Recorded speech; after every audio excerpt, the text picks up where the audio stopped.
إن الحمد لله نحمده ونستعينه ونستغفره ونعوذ بالله من شرور أنفسنا ومن سيئات أعمالنا من يهديه الله فلا مضل له ومن يضلل فلا هادي له وأشهد أن لا إله إلا الله وحده لا شريك له وأشهد أن محمدًا عبده ورسوله صلى الله عليه وعلى آله وأصحابه وسلم تسليمًا كثيرا وبعد عباد الله أوصيكم ونفسي بتقوى الله إني وجه الله nakuhusieni na kuihusia nafsi yangu kumcha Allah tabaraka wa taala, na ni katika kumcha Allah kumwogopa kwa nyoyo zetu subhanahu wa taala.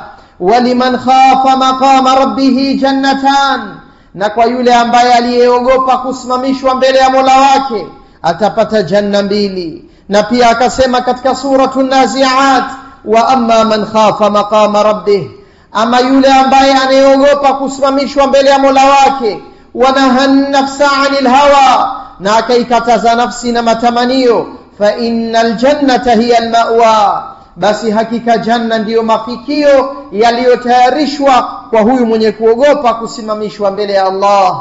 Mtume sallallahu alayhi wasallam anasema, sab'atun yudhilluhumullah fi dhillihi yawma la dhilla illa dhilluh, watu wa aina saba Allah subhanahu wa ta'ala atawaeka katika kivuli chake katika siku hiyo ya kiyama ambayo hakuna kivuli isipokuwa kivuli cha Allah.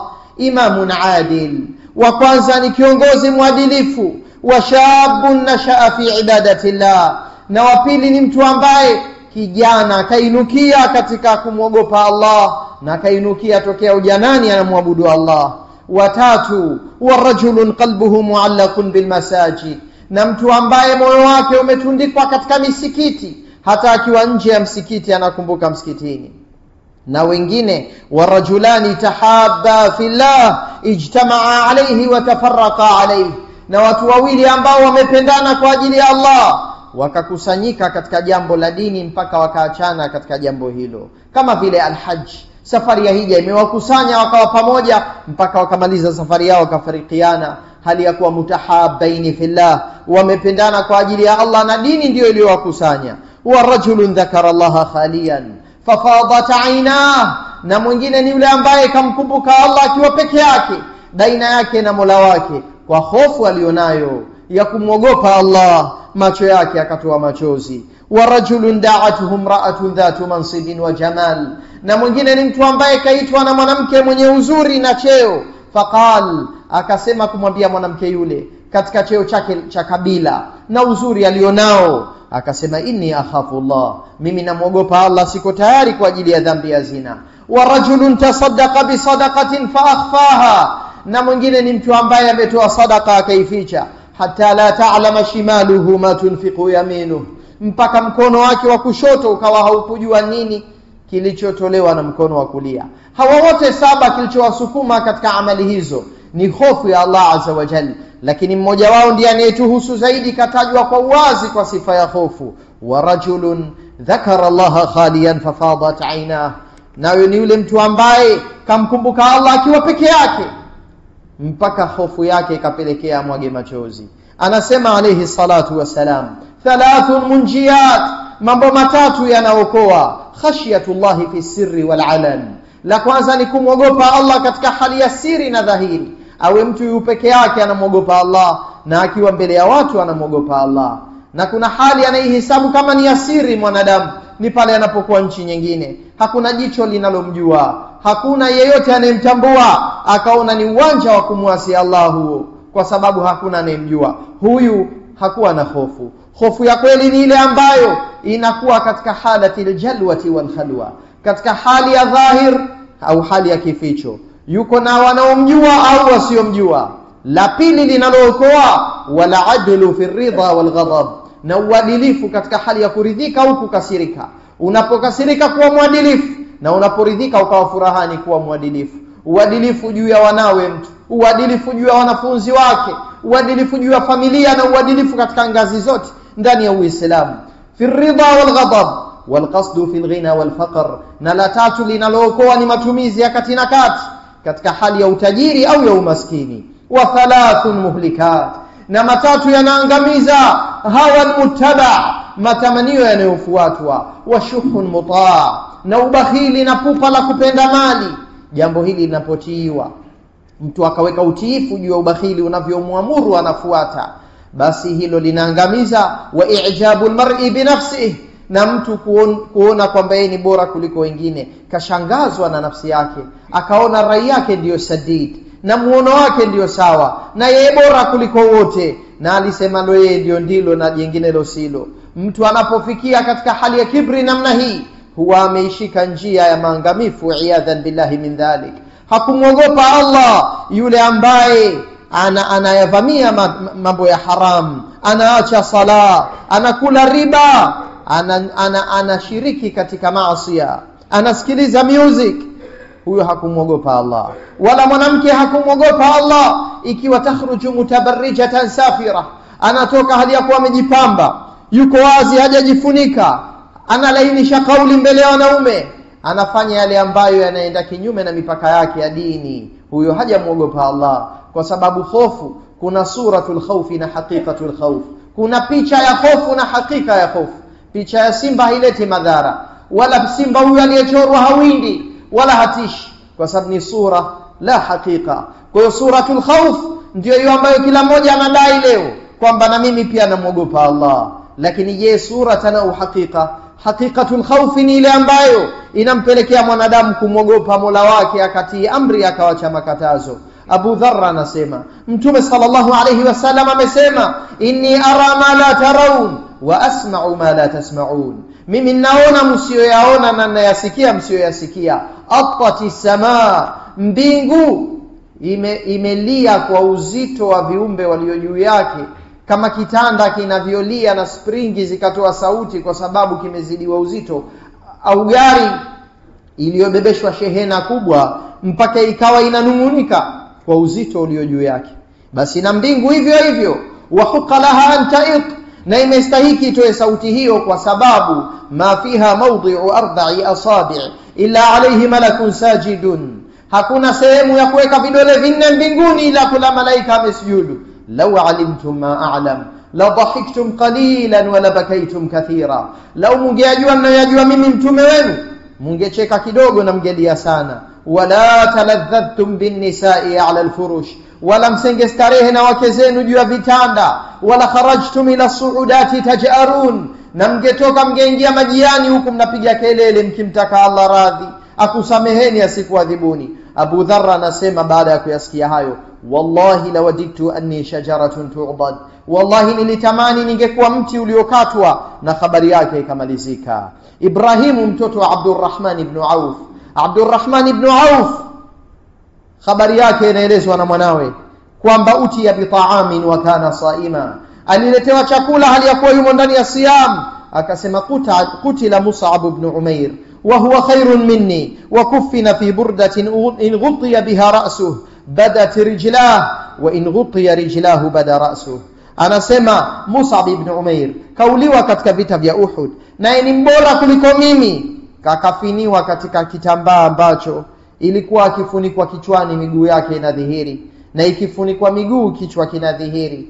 Mtoto wa kitajiri baada ya kuslimu katengwa na familia yake, kauliwa katika vita vya Uhud, anazikwa katika hali ambayo sanda haitoshi kwa kustiri mwili mzima. Anasema Abdurrahman, thumma busita lana min ad-dunya ma busit, kisha kwetu sisi dunia ikakunjuliwa hivyo ilivyokunjuliwa. U'tina min ad-dunya ma u'tina, tumepewa katika dunia hayo tuliopewa. Waqad khashina an takuna hasanatuna ujilat lana, na tumehofia kwamba yasijekuwa ni mema yetu haya tushaharakiziwa duniani, isijekuwa ni yale mazuri tuliyotenda tunalipwa hapa hapa. Thumma ja'ala yabki hatta taraka at-ta'am, kisha akaendelea kulia mpaka chakula cha kuftari kikamshinda akakiwacha, ilhali ya kuwa ameshinda na siyam. Ndugu zangu Waislamu, ulama wanasema kiwango cha lazima kila Muislamu akipate cha hofu ni kile kitachomwezesha kutenda ya faraid na wajibat na kuacha muharramat. Kikizidi zaidi ya hapo, kikampelekea mja kupania katika nawafil na sunan, na kuacha makruhati mpaka ndogo ndogo, na kuacha kujitanua katika ziada ya starehe na mubahat, hapo hofu hiyo itakuwa imefikia kiwango cha ziada kizuri zaidi. Ikizidi zaidi ya hapo ikasababisha maradhi na mauti, au hamman laziman, au donge ndani ya moyo linalodumu, ikapelekea mpaka kukata tamaa juu ya rehema za Allah, hiyo inakuwa sio mahmud. Hofu hiyo sio inayopendelewa mbele ya Allah azza wa jalla. Walwasatu aula baina tarafain, na siku zote hali ya kati na kati ndio bora baina ya ncha mbili. Ndugu zangu Waislamu, hofu ya kweli si ile ambayo imemfanya mwanadamu aliye mara moja baada ya kusikia mawaidha kisha akarejea katika maasi yake, ikawa ni kama hisia ya kike ambayo inaathiriwa zaidi na hofu, lakini mara tu baada hapo na kukausha machozi, maasi yanaendelea pale pale. Wenye hekima wanasema, laysa al-khaifu alladhi yabki wa yamsahu 'ainayhi bal man yatruku ma yakhafu an yu'aqaba alayhi.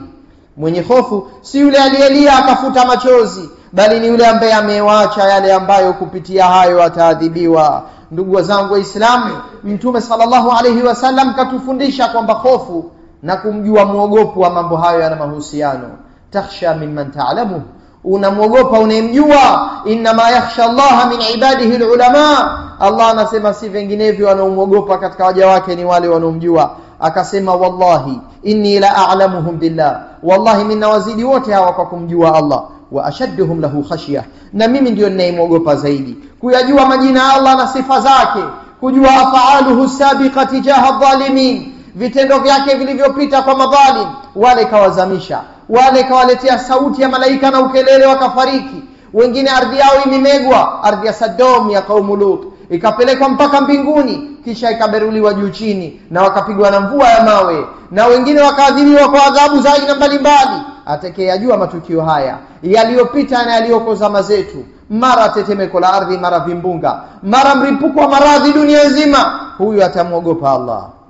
Na siku ya kiyama ndio inaogopwa zaidi na waja wema. Allahu azza wa jalla siku hiyo atazipasua mbingu na viwingu vitateremka na malaika watateremshwa. Wa yawma tashaqqaqu as-samaa'u bil ghamam wa nuzila al malaikatu tanzila, siku hiyo mbingu zitapasuliwa na malaika watateremshwa na kitadhihiri kiwingu, na Allah atateremka juu kwa waja wake kwa hukumu. Al-mulku yawma idhin al-haqqu lirrahman, ufalme siku hiyo wa kweli ni wa Ar-Rahman peke yake. Wa kana yawman 'ala al-kafirina 'asira, na siku hiyo kwa makafiri itakuwa nzito, na si kwa kufari tu, bali dhalimuna aidan min baini al-muslimin, bali madhalim kati ya waislamu pia ambao wamedhulumu nafsi zao kwa maasi, kwa ushirikina, ama wakadhulumu wenzi wao. Siku itakuwa nzito sana hiyo. Siku hiyo ndio siku ambayo wa yawma ya'addu dhalimu ala yadayhi, dhalima tauma mikono yake miwili itafune, yakulu ya laitani ittakhadhtu ma'a ar-rasuli sabila, atasema laiti mimi ningeichukua njia ya mtume ikawa ndio njia yangu. Ya wailata, ole wangu, laitani lam attakhidh fulanan khalila, laiti nisingemfanya fulani kuwa rafiki yangu. Leo ndio nimefika hapa kwa sababu sikuchagua marafiki wema. Mama Aisha anasema Mtume sallallahu alayhi wasallam amesema, yuhsharun nas yawma alqiyamati hufatan ghuratan ghurla, watu watafufuliwa siku ya kiyama miguu chini, wako uchi, na wanaume wako katika ile hali kabla ya kutahiriwa. Qultu ya Rasulullah, ar-rijalu wan-nisa'u jami'an, nikamwambia Rasulullah, wanaume na wanawake wako uchi pamoja ndani ya uwanja mmoja, mambo yatakuwaje? Yanzuru ba'dhum ila ba'd, watu si watatazamana. Akasema ya Aisha, al-amru ashaddu min dhalik, ewe Aisha, hali iko nzito na inatisha zaidi kuliko watu kuwa na matamanio siku hiyo na wakatazamana. Al-Bara ibn Azib anasema tulikuwa pamoja na Mtume sallallahu alaihi wasallam katika janaza fulani kwenda kuzika. Fajalasa ala shafiri al-qabr, Mtume akakaa katika ukingo wa kaburi. Fabaka hatta balla thara, akalia mpaka karoanisha mchanga wa kaburi lile. Thumma qal, kisha akasema, ya ikhwani limithli hadha fa'iddu, enyi ndugu zangu, kwa ajili ya mazingira kama haya tayarisheni, tayarisheni kwa ajili ya qabr, tayarisheni kwa ajili ya dhulmatul quburi wal bila, viza vya makaburini na uchakavu wa kaburini. Utaliwa mwili wa mwanadamu, funza watavamia nyama na mifupa yake, na atamalizika katika kaburi yake, na iko siku itakuja atatolewa katika qabr na hisabu itaanza. Ndugu Waislamu, hofu ya Allah ndiyo itomfikisha mwanadamu salama. Penye hofu pana usalama, na penye ushujaa bandia akajitia mtu anamuasi Mola wake na anaenda kinyume na amri zake, hapo pana balaa. Wa ayu balaa. نسأل الله السلامة والعافية. أقول ما تسمعون وأستغفر الله العظيم لي ولكم ولسائر المسلمين من كل ذنب فاستغفروه إنه هو الغفور الرحيم وهو البر الكريم. الحمد لله والصلاة والسلام على رسول الله وعلى آله وصحبه ومن والاه وبعد. ndugu zangu Islam, ما من نوع من عقوبات الله عز وجل أقسى وأعظم في هذه الدنيا من الاستدراج. Hakuna adhabu inayotisha zaidi kutoka kwa Allah katika ulimwengu wa dunia kuliko adhabu ya istidraj, nayo ni kupuruziwa na mwanadamu akazidishiwa neema katika uasi wake. Hamuogopi Mola wake, hachungi amri, anavamia makatazo, lakini bado tu mara umri kapewa na afya na kipato kinaongezwa. Hiyo ni ishara ya kwamba mwanadamu huyu mustadraj. Sanastadrijuhum min haythu la ya'lamun, tutawapuruzia katika namna ambayo hawajui. Anasema alayhi salatu wassalam, idha ra'aita Allah ta'ala yu'ti al-'abda min ad-dunya ma yuhibbu wa huwa muqimun 'ala ma'asihi, ukimwona Allah anampa mwanadamu katika dunia hii anachokipenda mwanadamu, hali ya kuwa amesimama katika maasi na anaendelea na uovu, fa inna ma dhalika minhu istidraj, si vinginevyo huko ni kupuruziwa na Mola wake. Thumma tala, kisha mtume akaisoma aya hii, falamma nasu ma dhukiru bih, walipoghafilika na kusahau yale waliokumbushwa nayo, fatahna alaihim abwaba kulli shay, hapo ndipo tulipowafungulia milango ya kila starehe. Hata idha farihu bima utu, mpaka walipofurahi kwa kiburi kutokana na walichopewa, akhadhnahum baghtatan fa idha hum mublisun, hapo ndipo tulipowachukua ghafla kwa adhabu, tahamaki wamekata tamaa.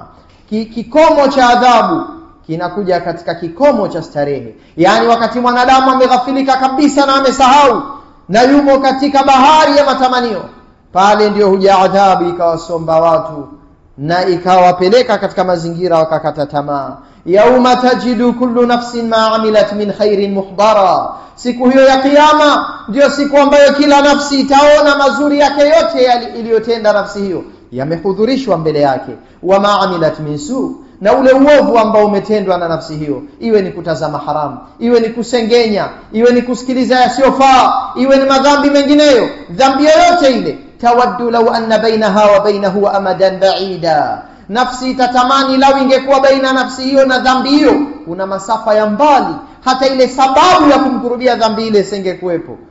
Atatamani mwanadamu hilo siku ya kiyama. Wa yuhadhirukumullahu nafsah, na Allah anakuhadharisheni juu ya nafsi yake, anataka mumuogope. Wallahu raufun bil ibad, na Allah ni mpole kwa waja, na ndio maana anatisha, anaogopesha. Anasema alayhi salatu wassalam, la a'lamanna aqwaman min ummati yawm al-qiyamah ya'tuna bihasanatin amthali jibali tihamati al-bayda, nitawajua baadhi ya watu katika ummati wangu siku ya kiyama watakuja na mema makubwa, mema hayo yanafikia ukubwa wa milima meupe ya Tihama, fayaj'aluha Allahu ta'ala haba'an manthura, mema hayo kama milima Allah atayageuza yawe ni vumbi tu lilopeperushwa. Qala Thauban akasema, ya Rasulullah, sifhum lana, jallihim lana alla nakuna minhum wa nahnu la na'lam, tueleze ni akina nani hao, tusije tukawa miongoni mwao na sisi hatujijui. Akasema, ama innahum ikhwanukum wa min jildatikum, ama hao ni katika ndugu zenu na katika jamaa zenu na wanafanya mazuri mbalimbali. Mwishowe mtume akasema, walakinahum qaumun idha khalau bimaharimillahi intahakuha, lakini hao ni watu ambao wanapopata faragha tu na madhambi wanayafanya. Hadharani wazuri, faraghani ni wabaya, wanamuasi Mola wao na wanafanya maasi mbalimbali, na pengine wanaonekanwa katika sala za pamoja, na wanaonekana katika kushiriki ndani ya ibada mbalimbali, lakini kumbe wao pamoja na kwamba wanadhihirisha chengine wanakificha chengine, iyadhan billahi min dhalik. Ndugu zangu Waislamu, Mtume sallallahu alaihi wasallam anatutaka hapa kwamba tukithirishe ukuruba mbele yake jalla wa ala, na turejee kwa Mola wetu na tumuogope ili tupate amani ya dunia na akhira. Allahumma inna nas'aluka bi asma'ika al-husna wa sifatika al-ula ya dhal jalali wal ikram يا قريب يا مجيب يا أرحم الراحمين. اللهم إننا نسألك بأسمائك الحسنى وصفاتك العلى أن ترزقنا الأمن والأمان والسلامة والإسلام في أوطاننا وفي سائر بلاد المسلمين. اللهم آمنا في أوطاننا وأصلح ولاة أمورنا وارزقهم البطانة الصالحة يا رب العالمين. اللهم احفظنا من كل سوء وبلاء وشر وبلية يا أرحم الراحمين. اللهم إننا نسألك يا رب العالمين أن تحفظنا جميعا بحفظك يا كريم يا منان. اللهم أحسن إلينا جميعا يا كريم يا منان. اللهم أحسن إلى رعاة المسلمين ورعاياهم. اللهم إننا نسألك إله الأولين والآخرين أن تحفظنا من كل سوء وبلاء. اللهم ارزقنا كل الخير وجنبنا كل شر. اللهم وفق ولاة أمور المسلمين في جميع العالم لما فيه حبك ورضاك. اللهم أيدهم بتأييدك. اللهم احفظنا من كل سوء وبلية وشر. اللهم ارضى عنا ولا تسخط علينا فنخسر ونهلك. اللهم وفقنا لما فيه حبك ورضاك. نسألك الهدى والتقى والعفاف والغنى، واحفظنا من الأمراض والأسقام. اللهم احفظنا من الحروب والبلايا، ونعوذ بك من الشر والبلاء. نسألك الرخاء وعيشا رغيدا يا أرحم الراحمين. ربنا ظلمنا أنفسنا وإن لم تغفر لنا وترحمنا لنكونن من الخاسرين. ربنا آتنا في الدنيا حسنة وفي الآخرة حسنة وقنا عذاب النار. وصل اللهم على خير خلقك محمد وعلى آله وصحبه وسلم، والحمد لله رب العالمين.